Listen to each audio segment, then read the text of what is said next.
You meet this guy and you're like, oh, you're going to come hang out after I cash this check? And I'm like, oh, sure.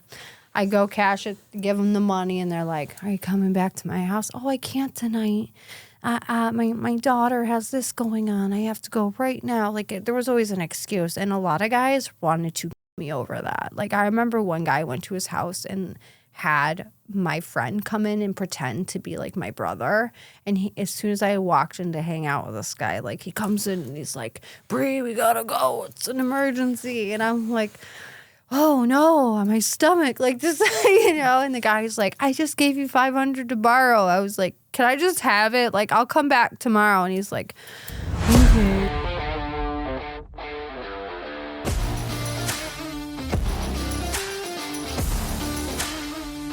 Welcome to your favorite podcast, Locked In. On today's episode, Bri Jaynes is here to share her story of how addiction led her to rock bottom and all the crazy stories that came with it. By the end of the episode, we hear how she was able to overcome her struggles and create a new life for herself. I want to give a big thanks to all those who leave a comment on our YouTube podcast episodes or a review on our episodes on Spotify and Apple. It helps us tremendously get the show out there to more people. Remember, you could stay up to date on all the exciting things we have coming to the Locked In podcast by following me on Instagram at Ian_Bick. Now sit back, relax, and get ready to lock in with Bri Jaynes. Bri, welcome to Locked In, driving all the way from Buffalo today to get here. Oh, yeah, absolutely. I was shocked you drove from Buffalo. That's a long trip. No, I mean, I love driving. I'm definitely not. I'm adapt to it, and it's better than flying. I was going to fly because I was having car troubles, but yeah, thank you for having me on the show. I definitely am thankful for that, and I appreciate it. Of course, yeah. And thanks to your friend for accompanying you on the journey so you're not all alone. Oh, yeah. She's like my support animal. She comes on a lot of these, and she absolutely helps with everything. Like, she's one of my people, and I need her to process and, get to that point. I have another friend who comes too. It's good to have that support system. It is. I think that's like super vital in finding your place and finding your people and having like a specific group that supports you in like your biggest dreams and careers and everything you want to do. It's just so essential to have this support. Now, unlike most of our guests that come on the show, you are very used to doing podcasts and being filmed. You're working on a documentary about your story. Yes, I am. I do quite a few of these. I've been doing them for about 5 years now, I believe. As far as the documentary goes, I can't release too much information on that, barring, contracts. But, I have been through a lot of situations involving like human trafficking in the rehab industry and my recovery and going through, going to jail and having a lot of these things that relate to your show as well.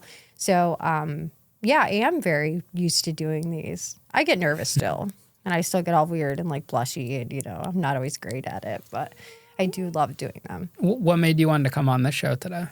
I actually was watching different podcasts, and I don't relate to a lot of them. Even the recovery field, as somebody in recovery myself, I don't relate to a lot of those podcasts because they kind of have the same energy that they promote. Yours is a little different.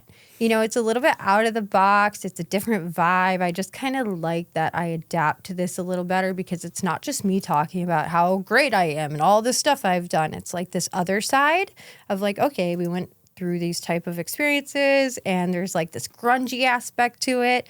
And we never get to talk about that. I don't. I feel like it's always like, oh, my life's great now and I'm not sad anymore. And, So, yeah, that's... Well, it's documentary style, which is why I think this is so different. Your average podcast you listen to is not documentary style. Right. It's more like you get into it, you're talking, this and that. And that's great. That's a different genre.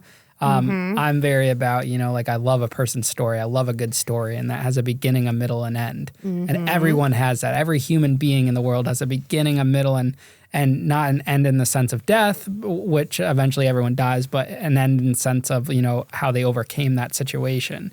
And I think that's so fascinating with people, how they came full circle. I absolutely agree. Everybody has like a valuable experience in them. And I don't think that people really realize like the power they hold in their story. When you're some small, girl from a hometown with a very small population, and you go through an experience, and then like you get into this type of thing. Like, oh, there's a lot of people out there who want to share their stories in the world and get into some sort of like powerful inspiration, motivation, and speaking, and they can't because they feel like, they're being held back, or they're being, stereotyped, or, so like things like this really bring people who are just your average person that you go about in the street and you find out they have a really powerful story that can affect so many people, even if it's just one person. It is what it is. You make a difference, absolutely. Absolutely, and that's the point of all this. So thank you. Yeah, of course. So where did you grow up? What was small town for you? I grew up in, I will say, near Erie. It's very small, like 5,000 people max. That's very small. Yeah, very small.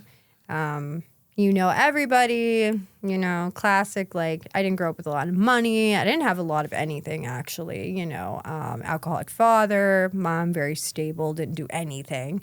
So, that dynamic. And it was just so close knit that everything was like any move you make in that town, you have to know somebody or be blowing the right person to be getting what you want in that town. And that felt very oppressive growing up. And I was like that rebellious kid that always wanted to like, rip outside of myself, and I hated school, and I did well in it. I was intelligent, but I didn't really care to be intelligent, if that makes sense, Mm-hmm. So, yeah.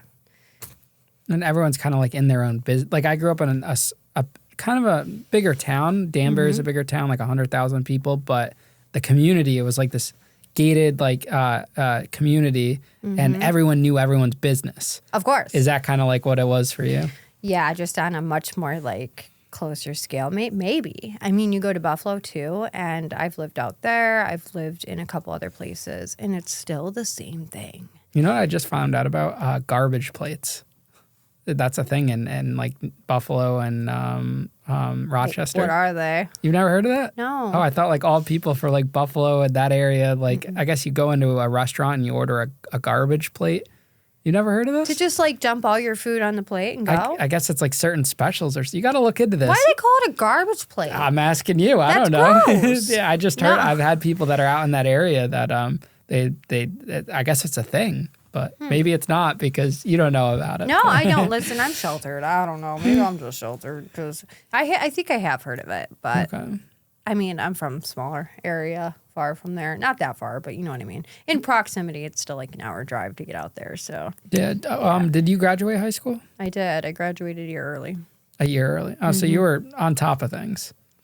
I was on drugs, but yeah, I mean, as on top of things as I could be in that state of mind, correct? Yeah. Did you have like ambitions, aspirations?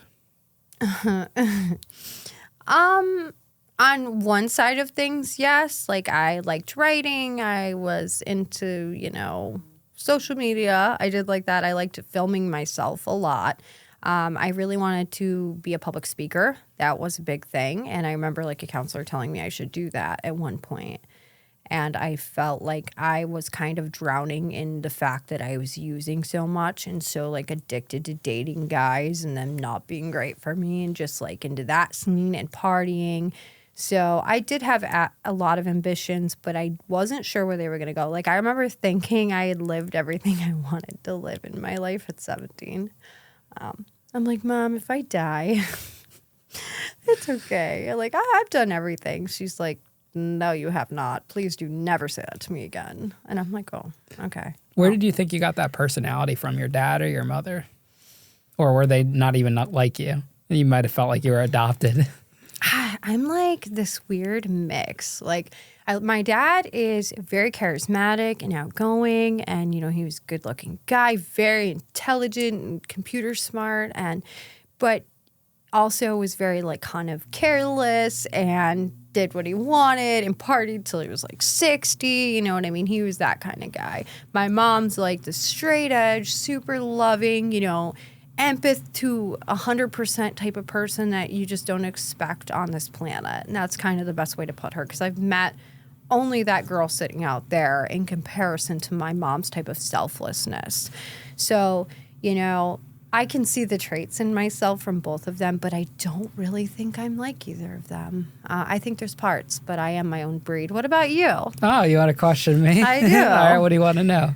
Okay, so are you more like your mom or your dad? What do you think? I think I'm down to you. a good mixture of both. I think I get my dad's work ethic, and I have my mom's, emotional side, like ability to feel emotion, give emotion, like that caring side. Whereas my dad might be a little bit tougher on the edges, like in an emotional standpoint with thoughts and feelings. And I'm a very good communicator of my thoughts and feelings, and I'm very vocal about that. And I think that's what makes me good in this role of asking people to share their deepest, darkest thoughts. But I was always the lover boy. Like I was always just like my friends would joke around me about me for that, and I think that definitely comes from my mom's side. That's not a bad thing, though. I feel like men have this issue. I mean, I don't want to stereotype all men, but I feel like a lot of the ones I come in contact with, it's like this block or this repression from emotion and vocalizing and communication. Women want to be communicated with. I would say a lot of us, that is our biggest issue, is communication. And then the emotional aspect of things is so vital. We make it out like, okay, if a guy is emotional or if he's loving or if he's just that type of person, there's something wrong with him, or, he's just too soft. But there is a give and take. And I do believe a lot of that, finding people that really understand you and want to communicate with you. You understand each other's brains, you know how to intermesh, and you vocalize all this. So that's a beautiful thing. And thank God your mom gave that to you. Yeah. But I mean, like you were just saying, I think when you deal with the men that aren't like that, it kind of scares certain women away when they meet the men that are like that. And it gives them like kind of like a damaging aspect to it, which is unfortunate, because like you said, most women do ultimately want someone that can communicate, is ambitious, is doing all these things, and has that ability to love and give love. But I think it puts women's guard up in that sense. It does. It's almost like they're not used to it. So they come in contact with it and it's foreign and they're like, okay, something's got to be wrong. Yeah. So when Where's you find the red man, flags? when you find the man that does that, you gotta savor him. You can't throw him out there, which some people do. Right. It's kind of like a lose-lose sometimes. But it can be. And then for someone like you, I don't know if you experienced that, where like girls would like, you be the nice guy coming in trying to like, be there, and they're like, I wanna go with that guy, the one who's got, I think those type of girls are just not ready to settle down. Like if they can't, like ultimately you want like a nice guy, not like someone that's like a pushover where like if you're disrespectful, like he's gonna put up with that. But like ultimately like a nice guy that's patient with you, that's caring, and that is hardworking, has goals. Because there's I look around, there's a lot of fucking shitty men out there, There's both. Yeah, and there's shitty women too. So I think when you find someone that cares about you and stuff, you kind of got to put your ego or pride aside and just be like, wow, this could be something good for me. Even if you're not ready to accept it in that moment, it's just thinking like, hey, this could be good for me in the future. Let me change my act up and let me work on this. Right. And a lot of people aren't willing to work on themselves for, the sake of like a good partnership. Because think about like if you're a power couple with somebody, you can literally like do anything. And they're so worried about their own potential and the potential of their partner right now. And it's like trauma and the cycles. And, when people are in pain, they just emanate that pain. But nobody wants to work through it. This is the thing I get a lot is people just don't want to address their own red flags. So then when like they meet somebody who's good for them, and they've already been through a lot of these traumatic experiences, it's like they don't feel like they're worth the ability to like, meet that person and not hurt them, So then they're like, no, I'm just going to go back to what feels normal and non-chaotic to me, which is chaotic in itself, Yeah, so. Absolutely. When was the first time you experienced using drugs? I smoked pot when I was about 16. I love how you call it pot. My friends make fun of me for calling it pot too. Marijuana. Yeah, I did it because I was mad at a boyfriend. The cycles. I was angry, so I smoked to try to be cool, and then that was like kind of my first introduction to any type of substance. And then after that, it kind of like progressed from there. And it was about a year after that it really started to progress at all. Why do you think it progressed? What was the trigger for you to move on from pot, weed, marijuana, whatever you want to call it, to that next level? Emotions. once again, it's not because of a guy, but I get triggered by emotions very, I guess, heavily at that time. And I am very logical in every other aspect of my life, which I still think is ironic. But, so I was young and like going out, and I just started meeting people who were more like, in that scene. And I'd always been kind of like the girl who hung out with her out there, Ariel, my best friend, and it was really just Ariel and like my one other friend. I've known her laughing out here. Yeah, I have known her. I forgot she's listening. I have known her since we were like 8 years old, So, and then now I have like people who I'm close with, but at that time I had started moving into this other scene of people, and I so desperately wanted to be accepted, but at the same time I always went against the social norms in my head. It was like this mix of like, I feel different, but I don't want to feel different anymore, So I was very triggered into like, I met a guy who was on pills. He was a lot older. He was like, he had slept with all my friends, and I didn't really like him that much when I first met him. Like, I just wasn't really into the whole idea of being with him, but he had introduced me onto pills, and then I felt like he was somehow doing something for me, I guess. And he was like taking me places and making sure I was safe. He was doing a lot for me at that time. But I think that kind of like cycle over came from just all these changes that I was putting myself through in order to be accepted. And then using was this like, my brain moves very quickly. I have high anxiety, and it's always like going really fast. And I remember the first time I picked up substance that wasn't the marijuana, it was pills, and they were opioids. It was like everything just slowed down. And that was the first time I could breathe, and I felt good for a minute. But I realized very quickly that good feeling just got shorter and shorter and shorter until it turned into like a monstrous disaster.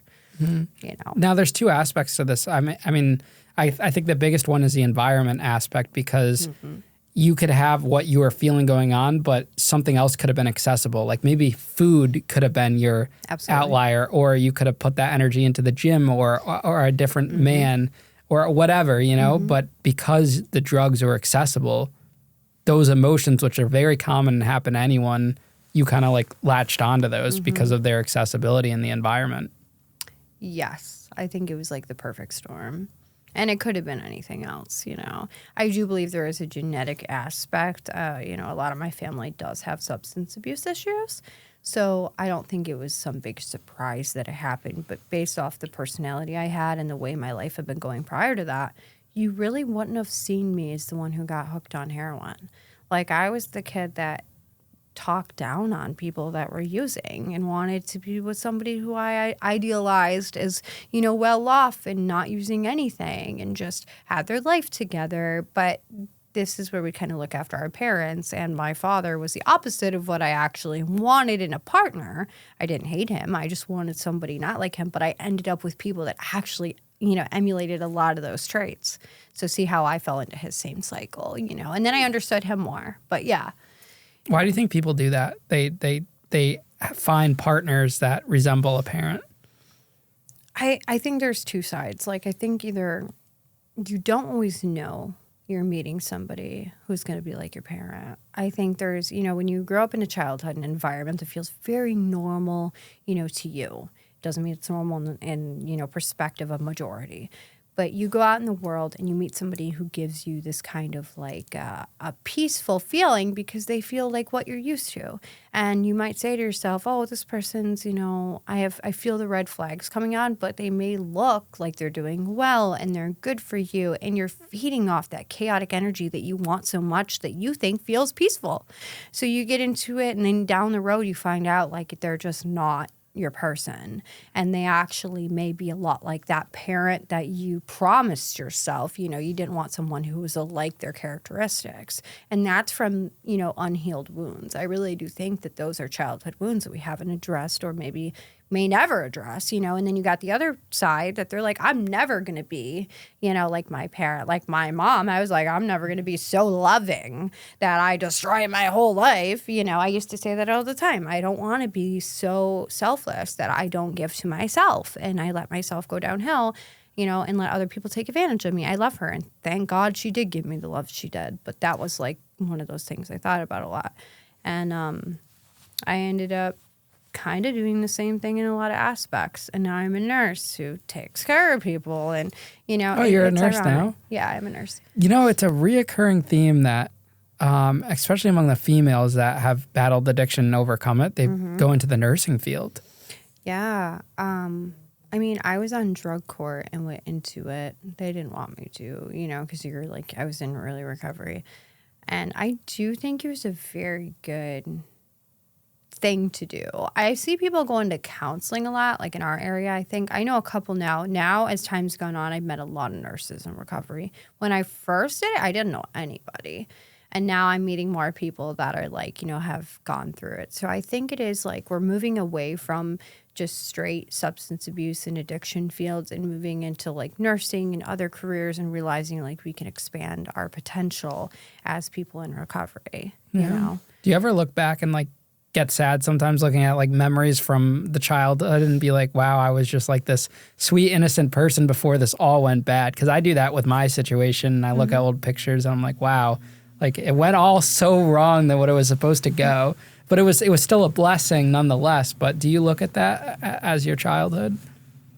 I feel like my childhood was a mix of good and bad. I wouldn't relive it. No. So I have a mixed view on that one. I feel like I just look at the child I was and could have seen where I feel like at the age of 28, like I haven't done enough. And I know that's not true. Okay. I know that's not true, but I don't. There's a part of me that wants to just go back and kind of like stop, you know, where I got addicted to substances, involved with the wrong people, and like kind of keep that naivety a little longer and like go through. But I kind of feel like I would have been a different person in a bad way. And I don't want to promise that because I don't know. But I feel like when I go through everything I went through, I do believe on like a soul level it was meant for me. And I am very concrete in that this was my path to go. And I haven't strayed too far from that thought because I really did want to be an adult when I was young. And I remember constantly wanting to grow up. And then it's like I jumped and grew up way too fast because I forced myself to, you know, and then jumped in the wrong areas and then had to grow up completely. And I have a daughter that I had at 18 years old, you know, so she kind of propelled me into growing up as well, you know. So I'm sorry you feel that way, though. I mean, I know it's normal. It is normal. Because you think about sometimes the what ifs. Like, you know, my friends all went off to college and did certain things, and I was in prison. So it's hard not to think about the what ifs, and you think about relationships that got away, friendships, jobs, careers. Like, I'm just a natural thinker. I'm always thinking about everything, and I think about the bigger picture, and I think about the past, not because like I miss it or regret it. It's just you're analyzing it. Yeah, I like to analyze. I like to think. I analyze everything. You're analyzing me right now. I am. I'm just, I don't know. I've always been like one of those quotesy, thought-provoking type people. So it's interesting. So you got into heroin at 18, you'd say? Yeah, 17? it was after I had my daughter, actually. You had a daughter, wow. Yeah, I had her at 18. Okay. So I had gotten into pills, got clean when I got pregnant with her, didn't take anything. Had my daughter, and then got back into partying after. And my mom ended up, she didn't take her from me, but she took care of her. And me and my partner at the time, it's the same one I'd been with for years, he and I kind of switched over to heroin once the pills, because I got back into them and the drought came on, you know, when the prescribers could no longer just hand out scripts. And we're like, hey, you know, what do we do now? And I remember he had gotten into heroin and didn't tell me because he didn't want me to flip, because I was that girl who was like, I'm not a junkie if I don't do, you know, heroin. And that's not true, but in my mind, it was a justification. So I did end up trying it. And I remember I was like, well, if you love me, you'll either, you know, help me do it or you'll quit. That was kind of like the ultimatum. It was my subconscious telling me I wanted to do it, you know, while trying not to look bad. And he's like, all right. I remember I was like, what? What do you mean, all right? Like, I was a little put off, you know, but he knew there was no other, we had to get clean or either just keep going down that path, because there was no pills anymore. It wasn't, you know, really accessible to us. And then I quit again for a month because I was so worried about dying or overdosing. Then got back into it again, thought I could, you know, do it the right way, per se. And yeah, I mean, I just kind of progressed from there over the next 2 years, maybe 3. Now that you're sober and looking back on it, how do you feel you were as a parent at that age, at 18? Oh, God, awful. I don't want to say awful. How does it make you feel? I do harbor some guilt for it, but I came into recovery when she was 2. So generally, I think I pulled myself out fast enough. I do believe that. I do think there's aspects that I still carry now with her, where in my personality and the way I parent, she probably feels like I'm not loving enough, or I'm not, there is a hard side to me that can be like probably a little off-putting to my, almost 10-year-old. But she went through so much with me. Me being 18, either way, I know I probably wouldn't have done fantastic. It's a first time. When you first do it, you're learning everything. My mom kind of took over knowing I was using, and thank God she did, because she probably saved me from not being able to parent my child down the road. But looking back at all of it, the fact that I already had a child made it easier for me to stay in recovery, because I knew that I still had a little kid back at home that wanted her mom. And it was sad that I was stuck in Florida for 6 months, and not coming home. And she was traumatized by that for years.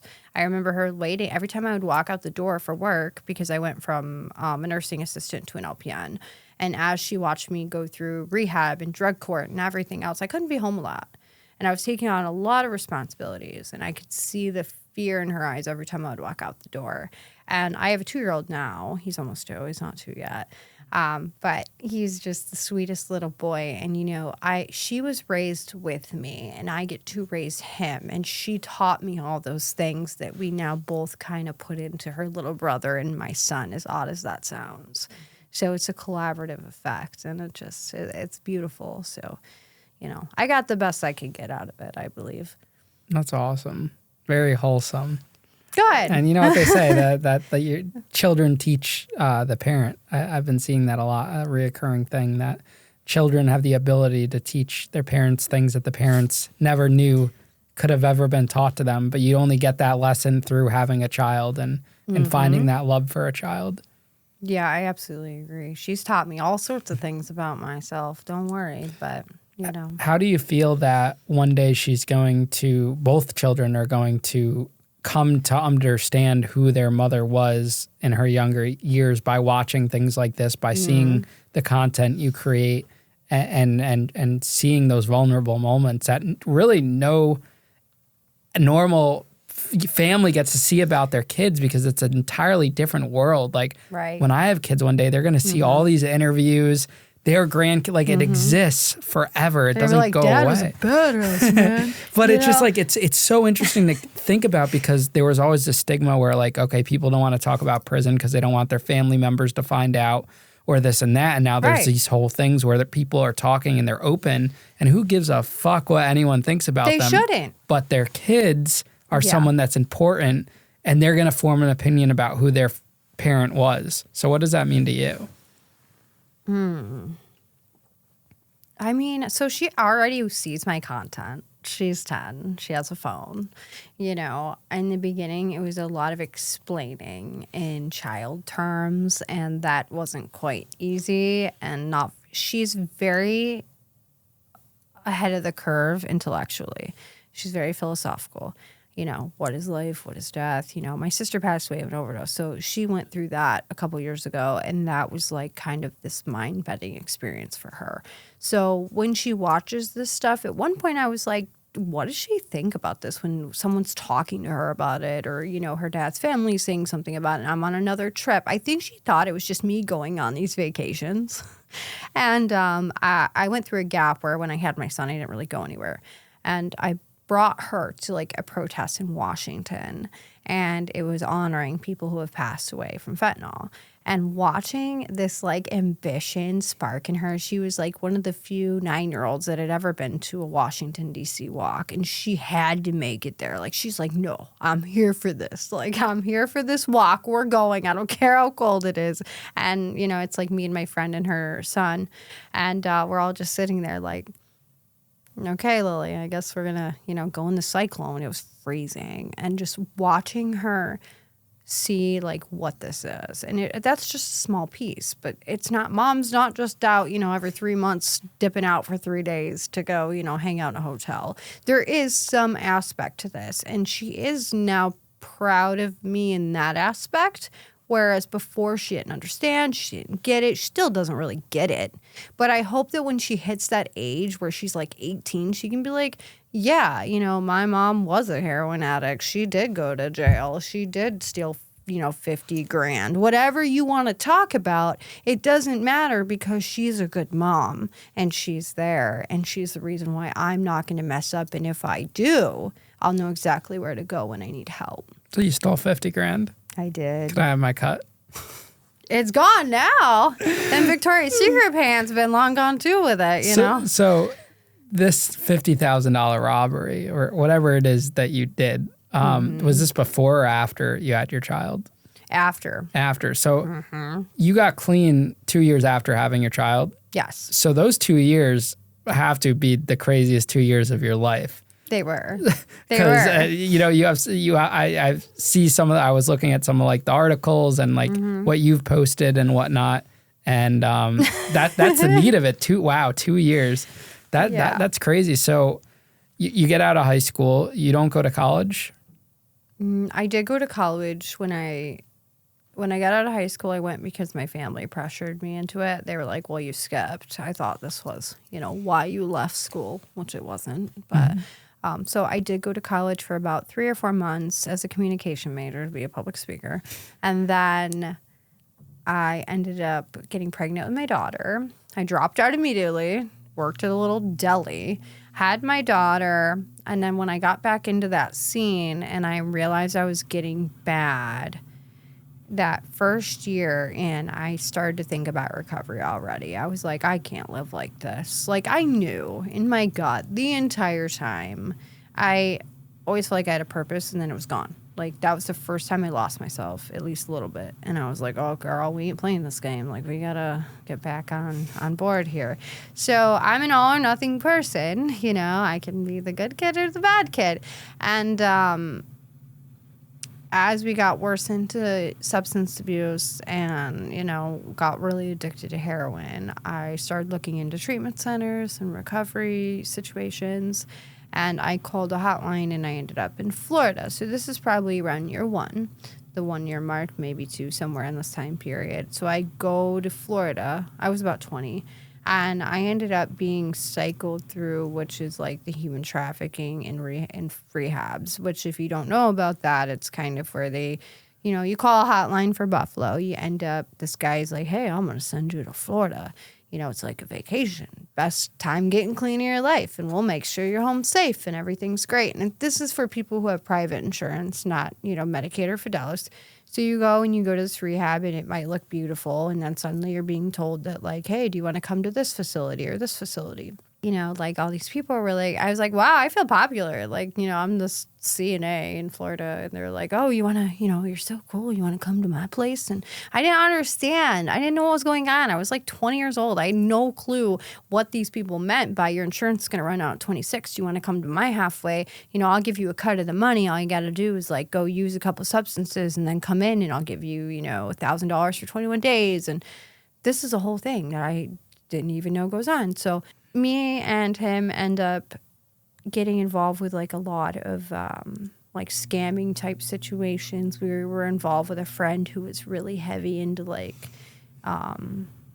robberies and robbing Walmarts and things of that sort, but it was to a higher extent. He had already been to prison quite a few times, and he ended up robbing a federal gun reserve and things of that sort, and he's not alive now. Rest in peace. He was one of my favorite people on this earth, and I do believe he had a wonderful soul. I do. It's addiction.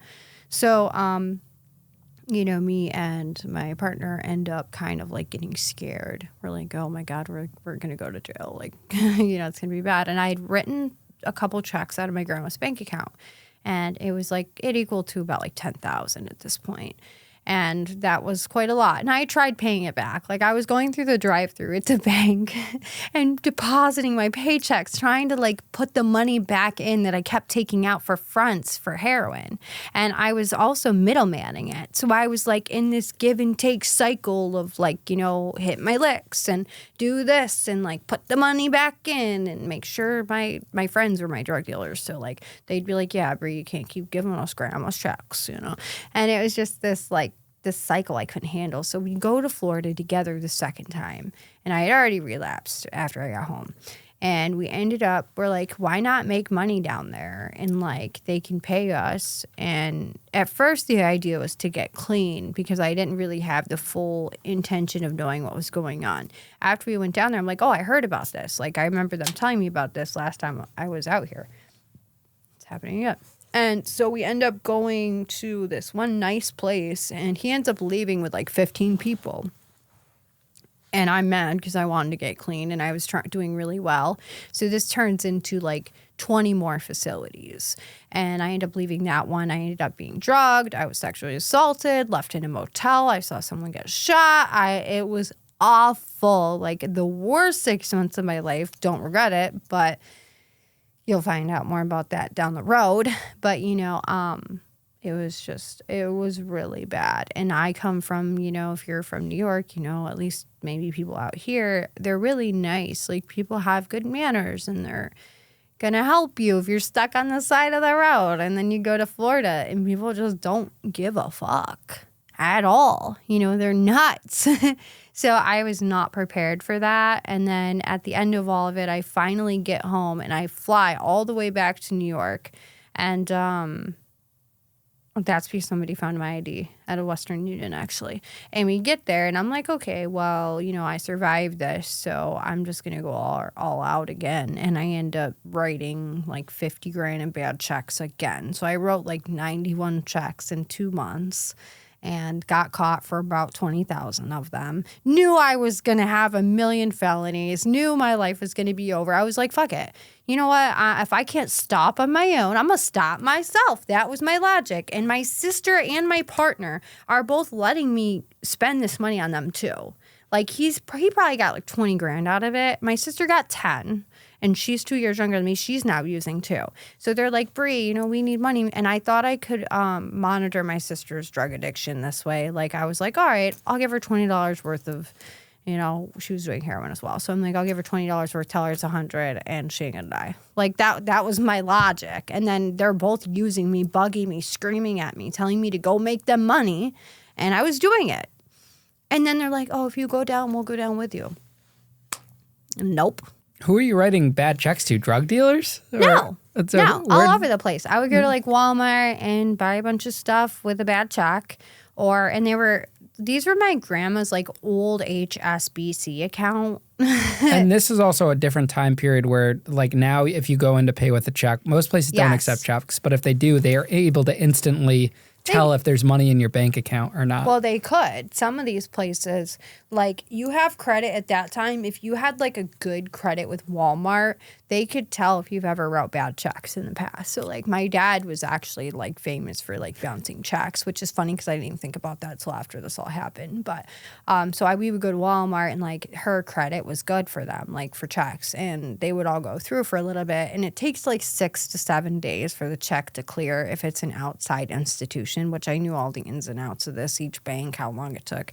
So I would go to, you know, like PA or New York and write the check to someone else, tell them I had no ID, and they would do it for me. They would go cash the check for me. I'd give them $150. They knew what game I was playing. And a lot of these were like older guys. And I had this, you know, like revenge thing against men at that time because it's not an excuse, but I had gone through a lot in Florida and felt like this kind of like push to be kind of a jerk. So I was like, this guy is just trying to screw me anyways. Like, he's got money. Like, who cares if it comes out of his account? The bank will pay him anyways. And the bank did. The bank paid all these people back. The only people who didn't get paid back were the people that didn't charge me. So the nice human beings who didn't want to see me rot in a jail cell essentially didn't get their money back, but I did pay them all back later, actually, quite a few of them. I was on a payment plan with like one of them for 3 years. So, Do you feel like you got away with more bad checks because you were a young woman? yep, absolutely. So how would that work? Like they would just take you at your word because you were a female that, maybe looked good to them and they're just taking it? I looked like shit. Like, I looked so bad. If you couldn't tell that I was a drug addict, then you were just trying to get some. Because these guys would be like, oh, I'm sure I did look cute. Like, I don't think I was, like, super unattractive. But, you meet this guy and you're like, oh, you're going to come hang out after I cash this truck? And I'm like, oh, sure. I go cash it, give them the money, and they're like, are you coming back to my house? Oh, I can't tonight.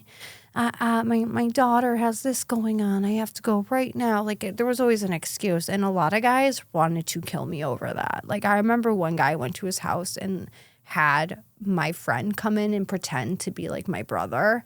And as soon as I walked in to hang out with this guy, like, he comes in and he's like, Bri, we gotta go. It's an emergency. And I'm like, oh no, my stomach, like this, and the guy's like, I just gave you $500 to borrow. I was like, can I just have it? Like, I'll come back tomorrow. And he's like, okay, and like that type of thing, like using people. And I would and they're like, Bri, you're pretty. Just like keep letting us do this. Like my ex and my friend. And they were like, oh, we'll just keep you safe. We'll follow you on these dates. We'll make this your gig, And then I started to feel kind of bad because some of these people were nice people. You're just robbing them pretty much. I'm just robbing them blind. Like, I mean, I'm like, well, if they're that dumb, then, but that's not fair. I mean, I wasn't a prostitute. So I'm like, well, I'm not trading myself out for sex. And in my head, it was a justification for like, okay, well, I'm not sleeping with these people. And if they're willing to, then they're probably weird anyways. This was how I thought. So I'm like, okay, this kept me out of that type of work, and because I felt like that was a line I didn't want to cross in my addiction. So they would pay you and then you guys would run off? Did you ever get in any like dangerous altercations from that? Mm-hmm. One guy, I think he called the police. He tried following me. He tried finding where I lived. Yeah, I did. After he just tried to pay you for sex? Mm-hmm. Yeah. Does he not realize that's illegal? No, he didn't care. He called it because we would never say it was for sex. Okay. There was never like this absolute, this is for sex. It's just like a tip, like a gift. Yes, kinda. like, okay. oh, if you come hang out with me. Because like I didn't want to give them that full insinuation if I wasn't going to do it. Because at the end of the day, I knew I wasn't, And my partner at the time wasn't going to let me anyway. So even if there was a part of me that would have, it wasn't going to happen. I would have got, nailed for that. So I wasn't stupid, I knew that I don't know. It's a mix. And then my friends, too. I mean, not my close friends. I never, like Ariel, actually. I did try to get her to cash a $100 check out of a bank account she rarely used. There was, like, nothing in it. And she was dating a guy. Well, she was married to him, I think. And he's like, no.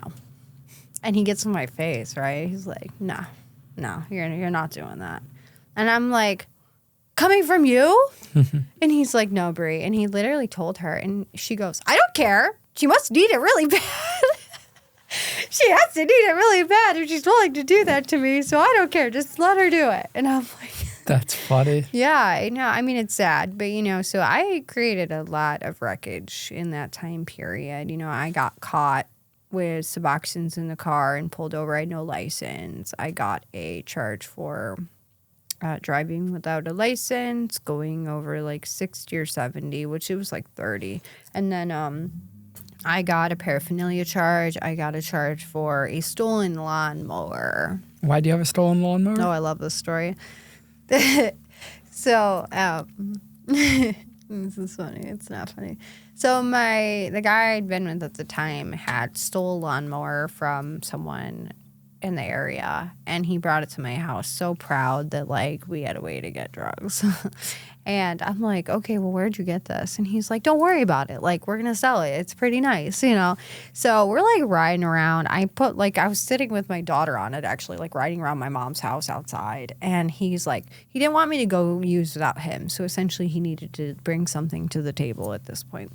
And, I hadn't seen my daughter, I think, in a couple of days because I stayed away a lot of the time. I thought I was like doing something cool by letting her, like seeing her for a few minutes and letting her ride around on this lawnmower with me. Like, same with him. And the cops pull up and they're like, hey, that's stolen. And they knew right away. I think he had rode it to my house. It's not funny. He rode it to my house in the middle of the night, scared I would go get drugs without him. So he rode it like all the way, like probably 12 miles to my mom's, knowing I was going to show up there the next day.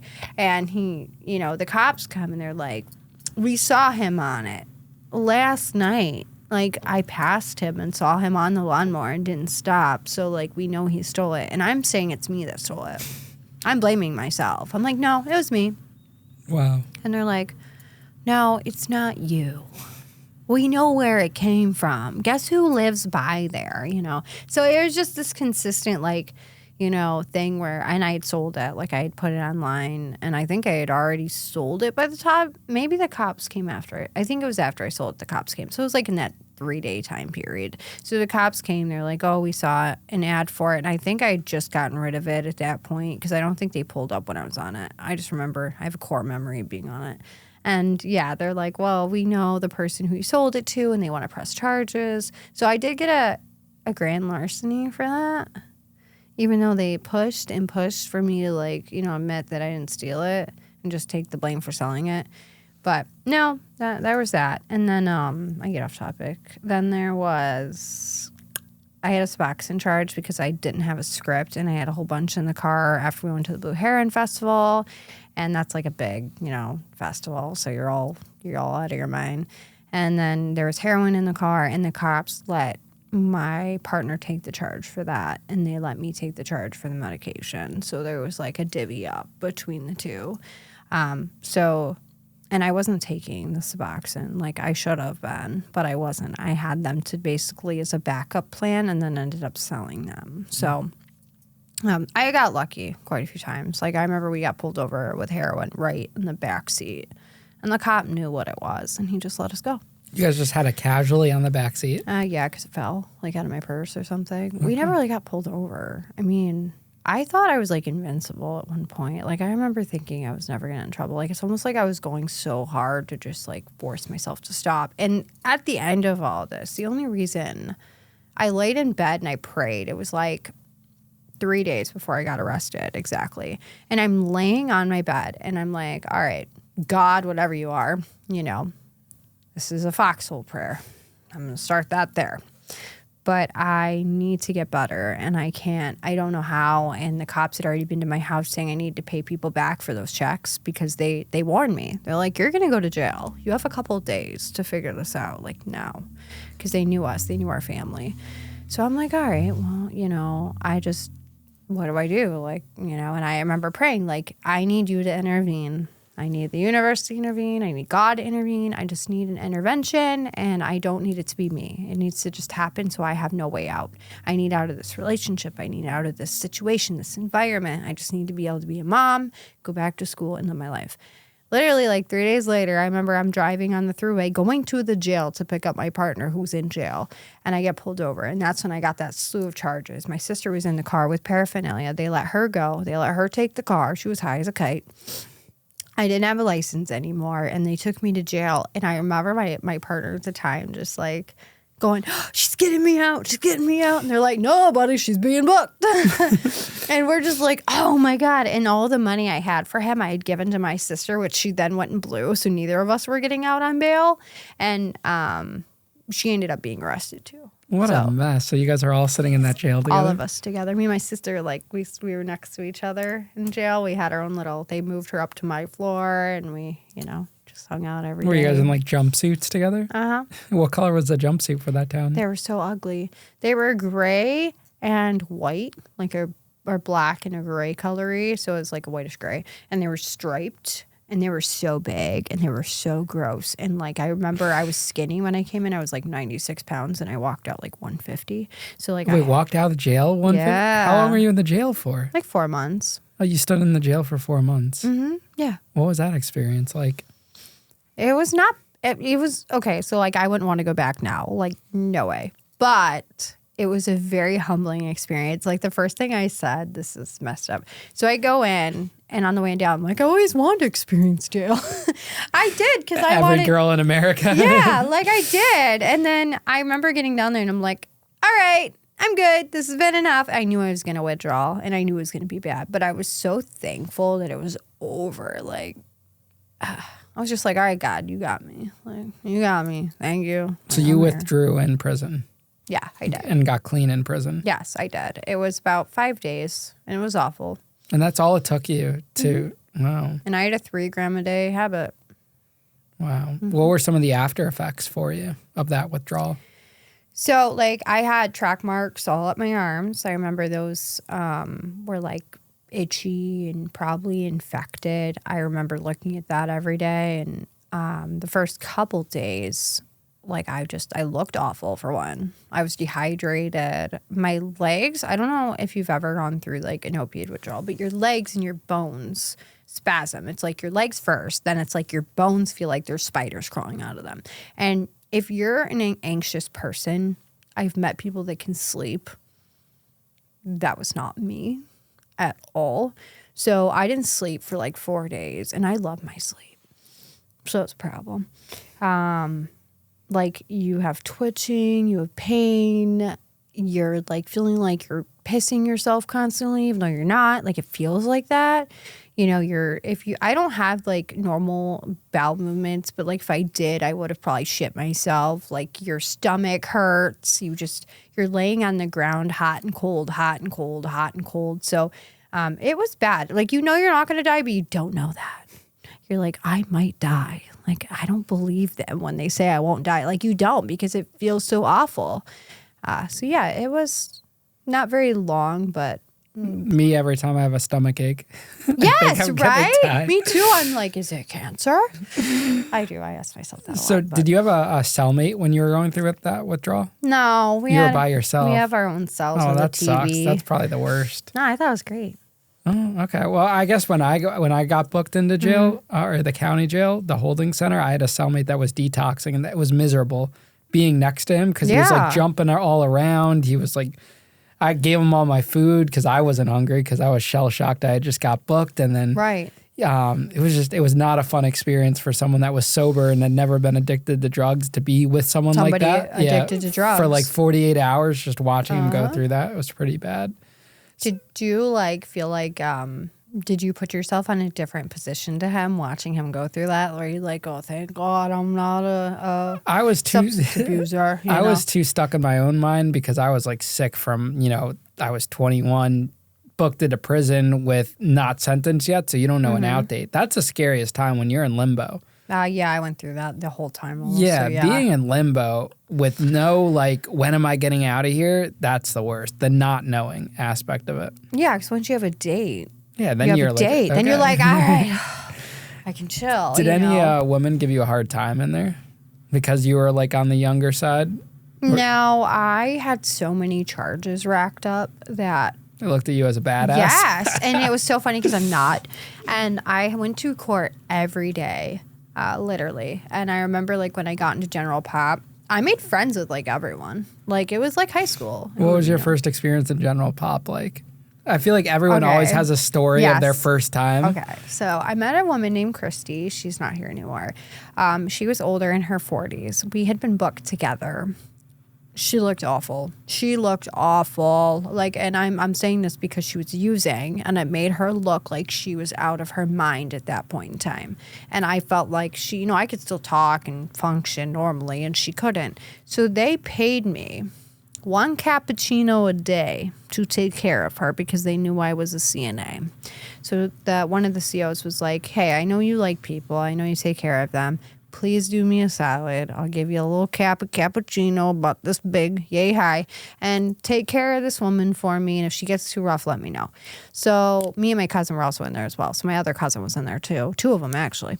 And I'm down there on the floor, and I'm in the shower with her, and I'm handing her like cloth after cloth, and I'm like, oh my God, this is awful.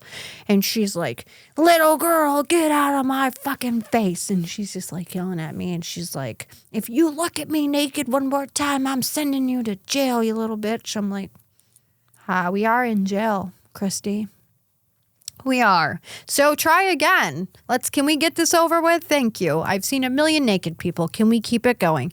And she's fighting with me in the shower, like wants to kill me. And I'm like, all right, fuck this shit. It's not worth the cappuccino. So I throw the fucking rag at her and I'm like, all right, you need to just go do your thing. She slips. And I remember they're like, Bri, Christy's slipping. You're supposed to be watching her.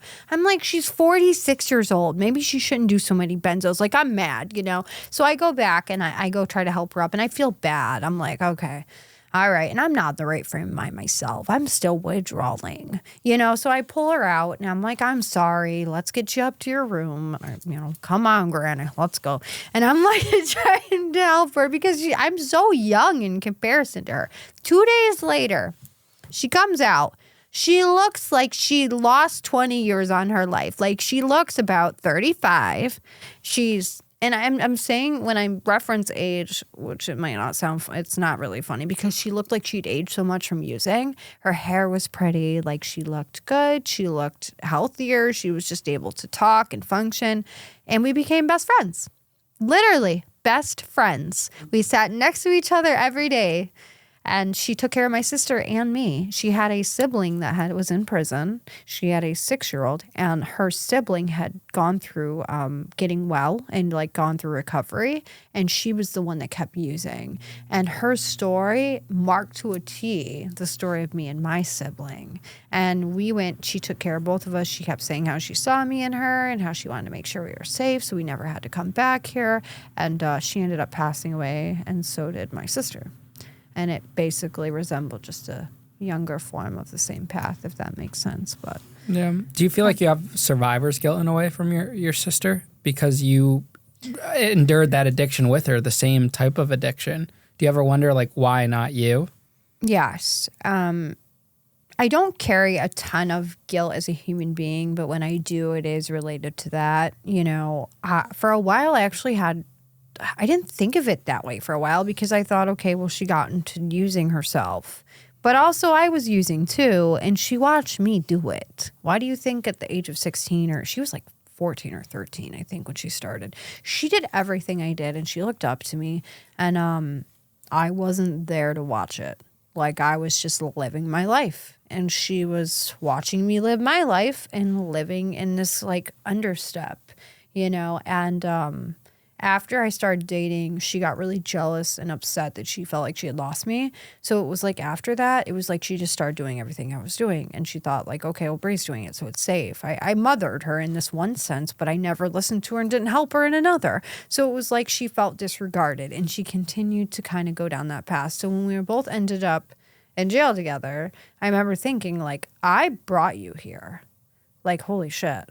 And I was like, okay, look, we're going to get clean. Like, I sat her down. I was like, I don't want to do it either, but we got to do it. And I tried to get her to sneak in Suboxone at one point before she had come in. I knew she had a warrant. I called her to be the first to tell her she had a warrant. And I was like, hey, you got a warrant. You know, I'm like, do you want to try to get some Suboxone in here because I'm sick? And she's like, no. You know, she's like, if I do, I'm going to do it for me, not you. Like, you know, but. So why do you think you were able to get clean during those months and she wasn't? She did. But she relapsed again? Yes. Okay. We both did. So originally, we like had that conversation. And at first we were like, you know, scheming, like, how are we going to keep using? And then it turned into, okay, we need to just do this, right? Like, we need a plan. And she was 18. So they sent her to Kids Escaping Drugs, which is a really great program for people that are under the age of like 24, I believe. She goes there, spends like 6 months to a year there. I went to a short-term rehab 4 months into being in jail after going through having, you know, 32 charges over my head, all the felonies, everything got put down to like 2 charges, and I was put on drug court. So she had the same charge as me, which she thought was bullshit, and I agree. So we're both like in rehab, and back to your question, whatever makes me different from her, we were different, like as people. You know, she was a follower, and I really wasn't most of my life. There's parts where I was, and I'm not going to pretend those parts don't exist, but I truly knew it wasn't meant for me. I knew like I had my badass time in my head and I did commit these crimes. I knew I had to pay for them. And I wasn't upset about that. I mean, I was, but I wasn't, if that makes sense. Like I knew I deserved it. And I knew if I just stayed doing the right thing after, I'd be okay. My sister had been sheltered. She didn't go to Florida. She didn't get stuck in these situations. She stayed around my mom. She was very like, didn't know her place in the world sometimes. And she always thought she was going to die young. She had a lot of these manifestations that she kind of, felt inside her. And she didn't feel heard. It was like she was always walking behind me or trying to get something done on her own and feeling like nobody really cared. And she told me that, she had a lot of anger. I don't carry a ton of anger. Like it'll come out sometimes. Like I blow up probably every 6 months, but like once every 6 months I get real mad for about 10 minutes and it's over, But she carried a lot of this like pain that could have came from like, how our parents could have been when they fought or argued. I don't know, and I really don't even know what happened to her sometimes. I think there's things that could have happened that I don't even know about. So I just believe that I was naturally different in that one way. Yeah. Where were your parents while you guys were in jail and pretty much at your rock bottom? Were they supportive or did they not really know what to do and how to handle it? My dad was not okay. My dad tried to be. So like he would give us money and he knew eventually we were using it for drugs. So like I remember he would like not want to give us money. He already wasn't really supportive anyways in other aspects. So like this was kind of easy for him to be like, no, screw you. You're not taking my money to go buy drugs. Like he was right in that fashion. My mom was like through and through, just like, you could lie to her and she'd believe it because she had no clue about drugs. So it was like hard to watch her go through it. Like she was just one day she was happy because she thought we were doing better, and then one day she was sad, and like it was just a roller coaster of emotions for her to watch her kids who like she threw her whole life away to be a stay-at-home mom. She's super intelligent, has a lot of degrees, came from a nice home, like to what? Have both her kids end up addicted to IVing heroin. Like it felt like a low blow to her. She never looked at us that way though. That's the one thing that I could say carried with me is she never looked at me like I wasn't gonna make it. If that makes sense. Like she never looked at me like I was morally wrong. And even though that's not a good thing in one aspect, in the other one, it did kind of give me enough self-satisfaction to know I'd be okay. And Whitney should have as well, So, yeah. When you got out of the rehab, so you went to jail, then you went to the rehab, you were completely clean through that whole period of time? Yes, I was, but not on purpose. So when I was in jail, somebody did offer me a Suboxone, and I wanted it. Like, I wanted it. I tried to get it. I remember I was like, I'll give you $40 worth of phone time for this Suboxone, right? And they ripped me off. Like, Christy comes down, that girl I'm telling you about. She goes, that sub, you're not taking it. And I'm like, why? It's a sub. Like, I'm withdrawing. She's like, you're not fucking withdrawing. You're on day like 15. Like, you're okay. Like, you don't need it. Like, you're taking it because you want to get high. That's why. I'm not a doctor. Our friend here that's giving it to you is not a doctor, so you don't need it. She's like, I'm just going to save you the problems for now. If you want to do that, you go home and get on a program, but not here. And I remember I was like, I was so angry. Like, I was mad. I was on fire. Like, I was hot, and I was like, why would she cock block me from, being able to take something that's not even heroin, So, no, I was clean that entire time. And I went to a short-term program after that and then was sent to a 2-month program after that and then a girls' halfway house after that. And then they were going to put me in sober living, but I got into the LPN program, so they sent me home. What's the LPN program? The nursing program. Oh, the nursing program. Mm-hmm. What was it about nursing for you that you enjoyed? I was already a CNA, so when you're an A and you're like very up close and personal, you're wiping people in all sides of their body, you're washing them, you're getting this kind of like look at the person as a human being and not as like what they look like, if that makes sense. And when I first went into it, I thought it was awful, like the first week. And I fell in love with this job. And at the end of my using, I kept my job for quite some time because it was all I had left. Like those elderly people in that nursing home gave me a reason to live when there wasn't one. And I gave that back. Like I felt like, okay, I know how I feel when these people remind me that I'm actually doing something right.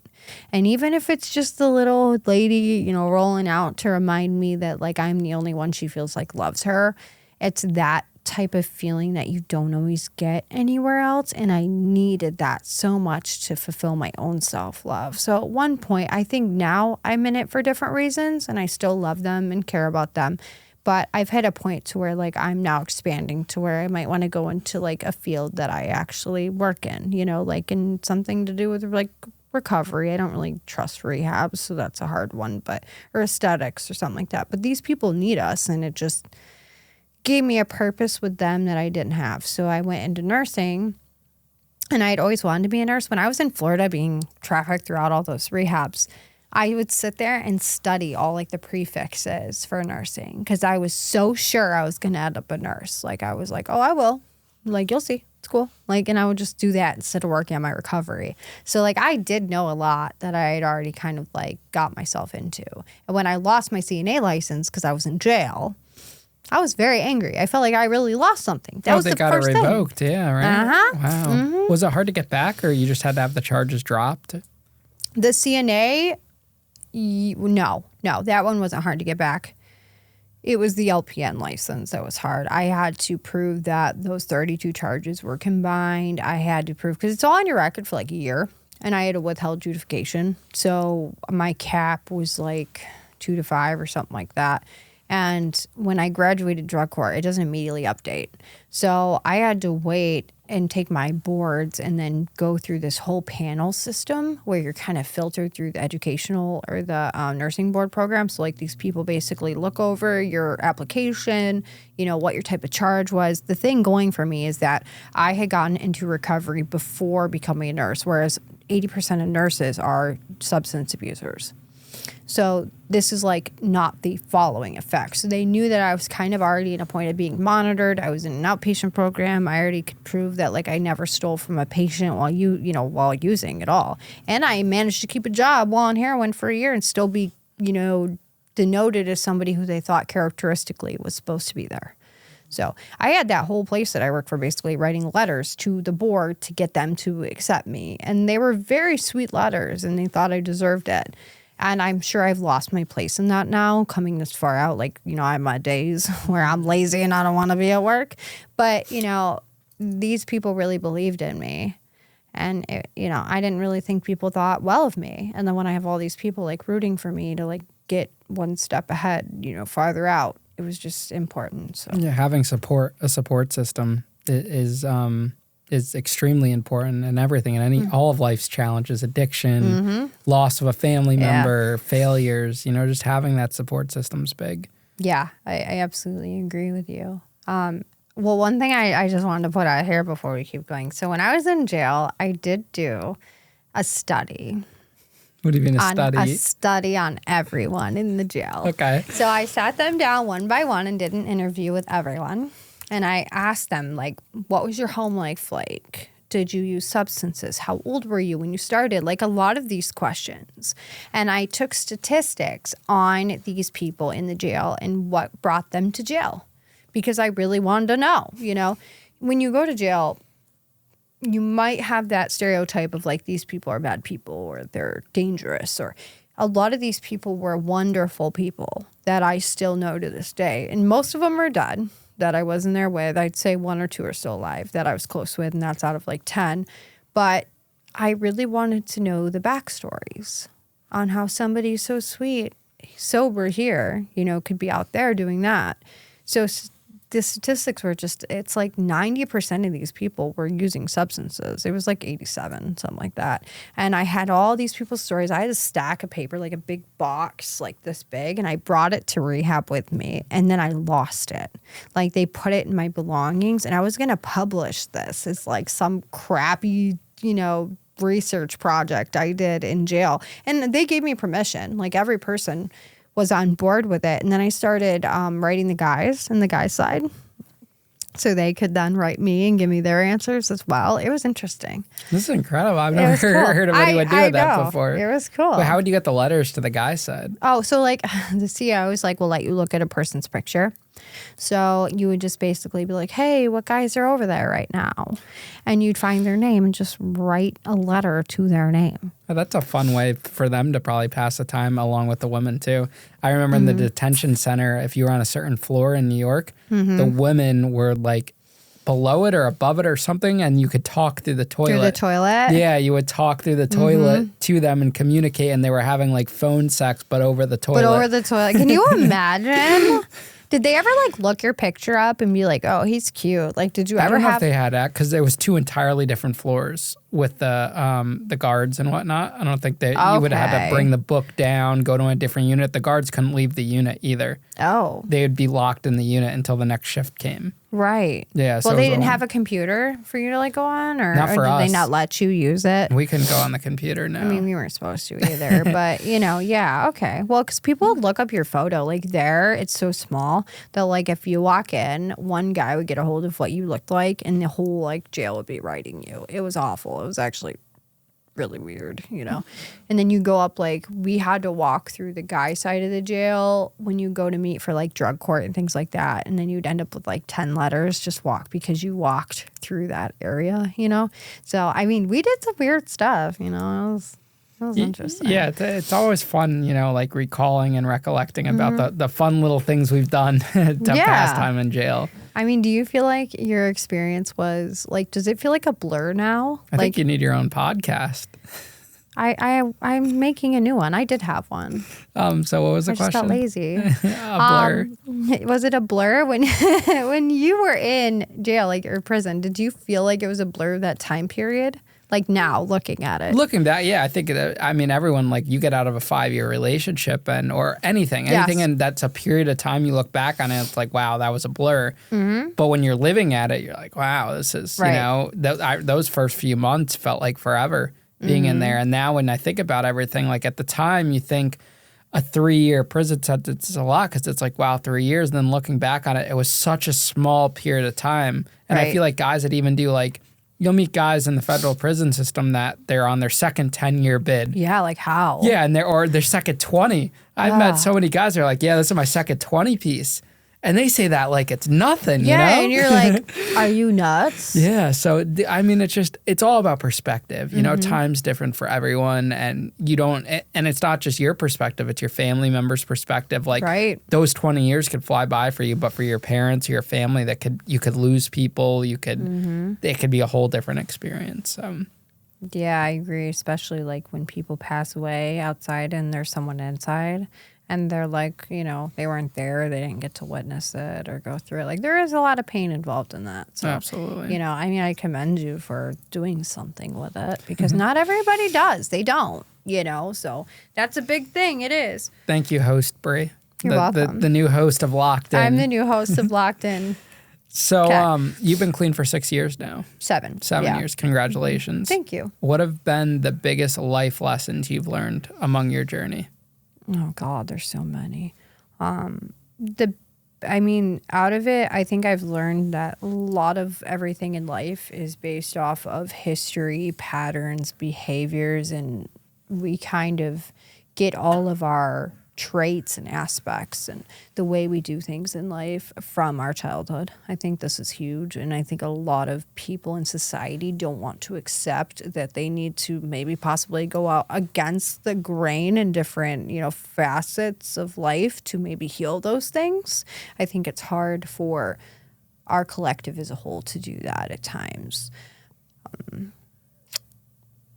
I think there is a lot that goes to say that we have power. I think that when you are struggling and you lack self-worth and you don't like yourself, it's really easy to feel small.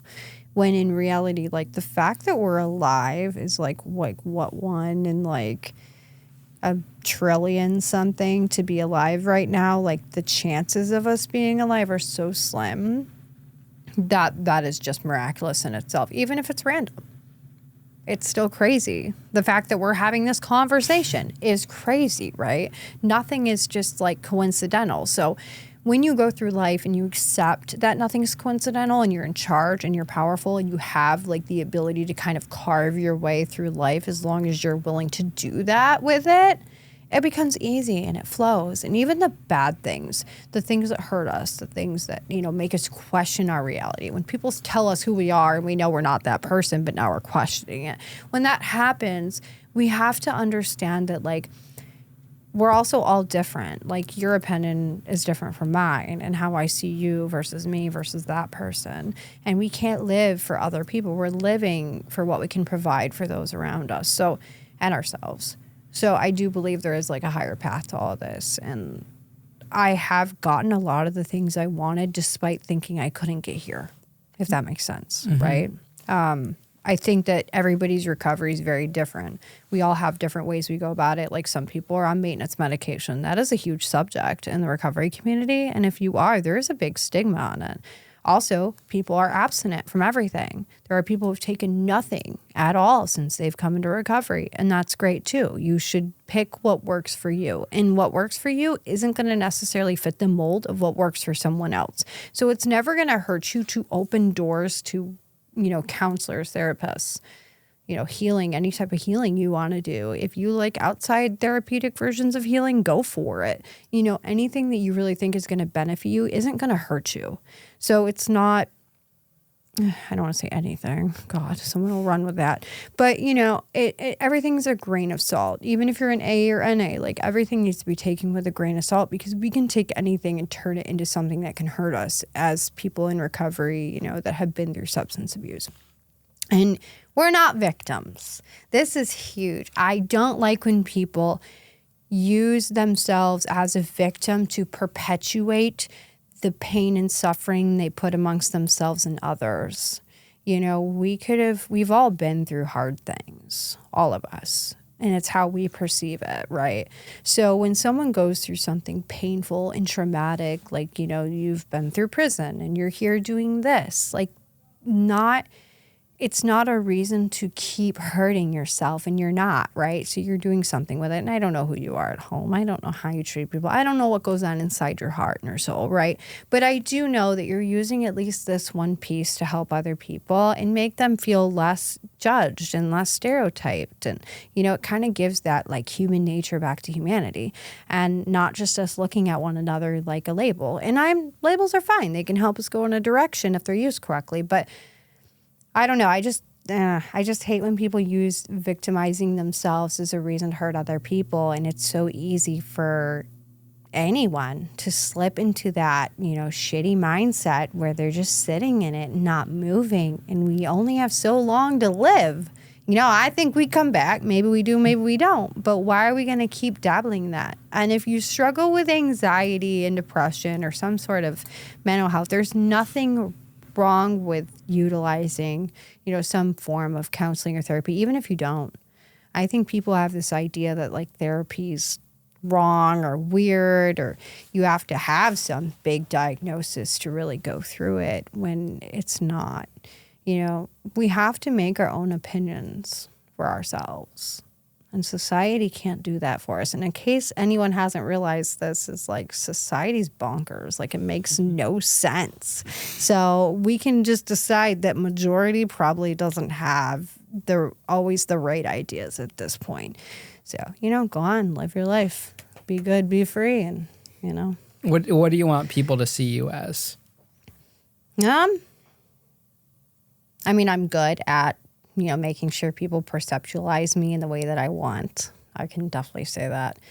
But I want people to see that I'm not just a pretty face coming on a screen because I want to. It's not just me coming up here because, I'm a dumb blonde. Because I do get that sometimes. And you can tell if you listen to me speak that I'm not. But I just want to make sure people understand there is a deeper side. I can be very superficial. I can. I'm not going to pretend I can't. I'm okay with that, But there is a harder, more like softer actually side of me that goes quite deep, that feels the pain of other people and wants people to kind of mix that pain with power and move forward and like help people kind of like, jump into this new life that they want. I don't know. I want them to see me as like, nice and bubbly and powerful and sexy and great. So like all those things combined. Yeah, and that that's I've been good. through a lot, and go, damn, like she got through it. Great. So I can. That's what I want. Yeah. That's what I want. No, you carry yourself with that. Like I saw how you walked in and, you have that aroma to you. So that's awesome. And I respect that. You do too. You have a very good vibe to you. It's A good sweet. vibe? It's sweet. Yeah. No, It's like that's a sweet mix with like a, you obviously have confidence. It might not be like so gigantic that like you're egotistical, but you have it. I can feel some on you. You got to picture yourself out there. Oh, stop He's it. got Why a picture of himself out there. I'm going See- to take a picture with it. Here's the problem, right? Here's the problem. Girls give me a hard time for that. When we take 1,000 selfies a day. Okay. No, I'm not even going to compare myself to a woman. It's a logo. It's no different than I a know. business logo. I have It just one too. happens that my podcast is about, like, it's me as the host. So, of Yeah. course, I'm going to have it in the office. Name one business that doesn't have their logo in their office. There's probably Yeah. not very many. Ronald McDonald, has Yeah. the arch every time you walk in. He So, does. He's yeah. Ronald McDonald. I think you you owe me know? an apology for hating on my poster, which you're probably going to take a picture of. I don't hate it. I love it. It's great. All right, thank you. It just- represents me well. I actually like it. I actually like your tattoos. You're showing Ah, here me. we It's go. Like, like I'm Ian Bick. This is, it's great. I like it. I would do it too. I would absolutely do it too. So You're pretty much not doing it faulting now. you. You got the tattoos. I do. And here all. Yeah, I do. I love tattoos. So Bri, thank you for coming on the show today. It's been a You're very welcome. intellectual conversation, and I enjoyed this very much. thank you. I did too. And it was worth the 7-hour drive to get down here. So no, I definitely think you're doing a good thing. So Thank you. keep doing it.